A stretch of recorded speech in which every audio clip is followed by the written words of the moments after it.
प्यारे बच्चों, नमस्कार। आज हम जो कविता पढ़ाने जा रहे हैं, उस कविता का नाम है एक गीत, जिसे लिखा है हरिवंश राय बच्चन ने। कवि जी कहते हैं कि दिन जल्दी जल्दी ढल रहा है। समय का क्या महत्व होता है, समय गतिशील है, इस बारे में बात की गई है। कवि जी कहते हैं दिन जल्दी जल्दी ढलता है, अर्थात समय जल्दी जल्दी व्यतीत हो रहा है।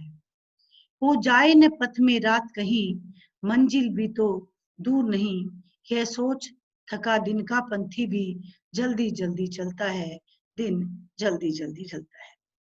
कवि जी कहते हैं कि समय अपनी रफ्तार से चल रहा है, लेकिन मार्ग में चलने वाला पथिक मन में यह सोचता है, यह देखता है, यह महसूस करता है कि कहीं उसे अपनी मंजिल से पहुंचने से पहले ही रात ना हो जाए, देर ना हो जाए। उसके मन में कहीं न कहीं यह डर अंदर घेरा कर लेता है, घेर लेता है, डर से घिर जाता है उसका मन कि कहीं वह मंजिल में पहुंचने में देर ना हो जाए, अपने प्रियजनों तक पहुंचने में कहीं वह देर ना हो जाए, देर न कर बैठे। यह सोचकर दिन का थका हुआ पथिक सामने मंजिल को देखकर जल्दी जल्दी कदम बढ़ाने लगता है। अगर हम इसमें भाव सौंदर्य की बात करें, तो प्रेम की व्यग्रता है, अपने प्रियजनों के पास पहुंचने की जो ललक है, जो व्यग्रता है, वो स्पष्ट दिखाई देती है।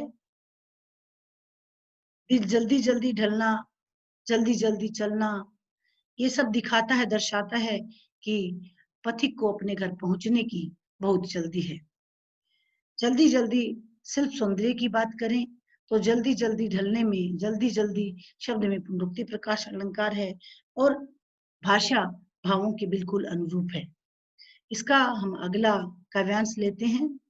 बच्चे प्रत्याशा में होंगे, नीडों से झांक रहे होंगे, यह ध्यान परों में चिड़िया के भरता कितनी चंचलता है, दिन जल्दी जल्दी ढलता है।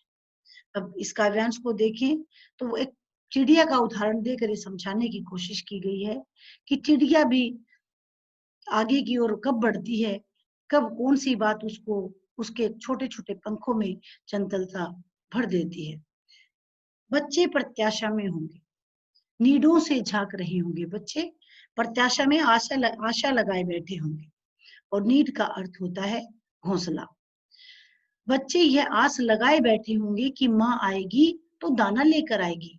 जब ये सोचते हैं, चिड़िया ये सोचती है, बच्चे प्रत्याशा में आशा लगाए बैठे होंगे और इस आशा में कि माँ आएगी दाना लेकर आएगी, तो वो अपने घोंसलों से फुदक फुदक कर बाहर की ओर, उचक उचक कर बाहर की ओर देख रहे हैं। यह ध्यान, ये बात जब चिड़िया के मन में आती है, मन मस्तिष्क में आती है, तो उसके छोटे छोटे पंखों में न जाने इतनी चंचलता कैसे भर उठती है, और वह भागकर अपने घोंसले की ओर रात होने से पहले पहुंच जाना चाहती है। दिन जल्दी जल्दी ढल रहा है, दिन परिवर्तनशील है, समय परिवर्तनशील है, कभी रुकता नहीं है, गतिशील है। तो समय अपनी गति से आगे की ओर बढ़ता रहता है। इसीलिए पथिक को अपने समय पर मंजिल पर पहुंच जाना चाहिए। अब यहाँ पर कवि अपनी बात करता है। कवि कहता है, मुझसे मिलने को कौन विकल, मैं हूं किसके हित चंचल। यह प्रश्न शिथिल करता पद को, भर में भरता उर्मी भी हलता है, दिन जल्दी जल्दी ढलता है। अब चिड़िया है, पथिक है, सूर्य है तो उसको अस्त होना है, पथिक है तो उसे मंजिल पर पहुंचना है, चिड़िया है तो उसको अपने घोंसले में बच्चों की खातिर पहुंचना है। लेकिन जब कवि अपने संदर्भ में बात करता है तो कहता है कि मुझसे मिलने को कौन विकल्प, मुझसे मिलने के लिए तो कोई व्याकुल ही नहीं है, मैं हूं किसके हित चंचल। कहता है अगर चिड़िया अपने पंखों में चंचलता भरती है तो उसे अपने बच्चों के पास पहुंचना होता है, पथिक के पगों में अगर चंचलता आती है तो उसमें प्रियजनों के पास पहुंचना होता है। लेकिन मैं क्या करूं, मुझसे मिलने के लिए तो कोई व्याकुल ही नहीं है, मैं लक्ष्य पर पहुंचू तो लक्ष्य पर मेरा कोई इंतजार करने वाला नहीं है। इसलिए मैं अपने पैरों में अगर चंचलता भरूं, अपने पैरों में गति दूं, तो किसके लिए दूं। जब ये बात मेरे मन में आती है, ये प्रश्न, ये बात मेरे मन में आती है, तो मेरा मन और भी शिथिल हो जाता है, और ये सवाल, मेरे मन का ये सवाल मेरे कदमों में शिथिलता उत्पन्न कर देता है और भरता और भर जाता है उर हृदय, और मेरा हृदय विषाद से, दुख से भर उठता है। दिन जल्दी जल्दी ढल रहा है। अब हम इसमें अगर भाव संदेह की बात करें तो चिड़िया, दूसरे काव्यांश की बात करें तो चिड़िया अपने बच्चों से मिलने की बेचैनी उसमें दिखाई गई है। इसलिए कहा गया है कि वह पंखों में चंचलता भर उठती है, जल्दी जल्दी पंख फड़फड़ाने लगती है। और ये दृश्य बिंब का एक बहुत ही खूबसूरत उदाहरण है कि चिड़िया के बच्चे कैसे उचक उचक कर बाहर की ओर देख रहे होंगे, उसका एक बहुत ही खूबसूरत उदाहरण है। वात्सल्य रस दिखाई देता है इसमें। माँ का बच्चों के प्रति प्रेम वात्सल्य कहलाता है। तो रस होता है, जो 9 रस होते हैं, उसमें वात्सल्य रस इसमें दिखाई देता है।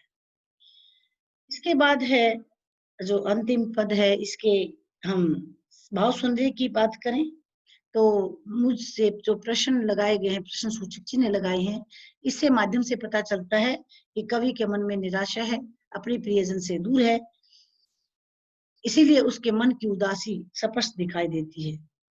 और कौन और किसके प्रश्नवाचक जो जो लगे हुए हैं, शब्द लगे हुए हैं, ऐसा लगता है इससे कि कवि के जीवन में कोई भी नहीं है कि जो उससे प्रेम करता हो। भाषा अभिव्यक्ति के अनुरूप है। जल्दी जल्दी में फिर वही पुनरुक्ति प्रकाश अलंकार है। कवि ने बहुत ही खूबसूरत तरीके से इस कविता की में समय के महत्व को दर्शाया है, लक्ष्य के पर पहुंचने के लिए किसका होना जरूरी है, इसके बारे में बताया है। धन्यवाद।